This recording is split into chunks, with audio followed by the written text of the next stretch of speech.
Ռոբերտ Ազատություն, ասում եմ միկրոֆոնի մոտա, ուրեմն իմ հերթն է։ Ջան, լրագրողներ ջան, լսեք, խնդրում եմ հետևել ինձ առանց իմ թույլտվության, վերջի անգամը լինի, որ որևէ մեկը խոսափողը վերցնում ու հարց է տալիս։ Ես թողում եմ, նոր հարցը տալիս եք։ Պարոն Մելիքբեկյան, խնդրեմ հիշենք 2019-ի իրադարձությունները։ Այն ժամանակ Իտալիայի հավաքականին 9-1 հաշվով դրսում պարտվելուց հետո կրկին հավաքականի մարզիչը նոր էր Աբրահամ Խաշմանյանն էր գլխավորում ու այդ պարտությունից հետո այսպես կրկին հայկական ամբողջ ֆուտբոլային հանրույթը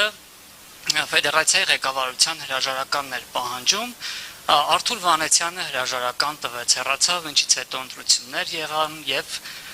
դուք հաղթեցիք Զուգահեռներ շատ կարելի անցկացնել այս 6 տարիները բաժանող այս պատմությունների մեջ ու հիմա խնդրում եմ ասեք եթե այն ժամանակ հրաժարական պահանջելը այսպես արդարացված էր, ճիշտ էր եւ պետք է հրաժարական լիներ։ Հիմա ինչու այս պահանջը համարում եք այսպես ոչ արդարացի։ Որն է տարբերությունը։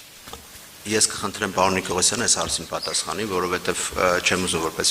քանի որ ես եմ ընտրվել, պարոն Նիկողոսյանը դες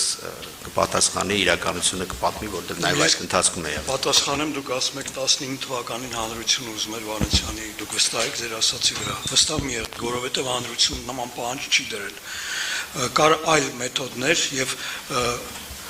Վանեցյանի հրաժարականը 9-1-ի համար չէր։ Կար այլ որոշում, եթե հիշում եք այն ժամանակ գործկոմ ամբողջությամբ քաղաքական գործիչներից էր կազմված ազգային ժողովի падգամավորներ, նույն պարոն Վանեցյանը բավականին մեծ պաշտոն էր գրավում Հայաստանի Հանրապետության կառավարության կազմում։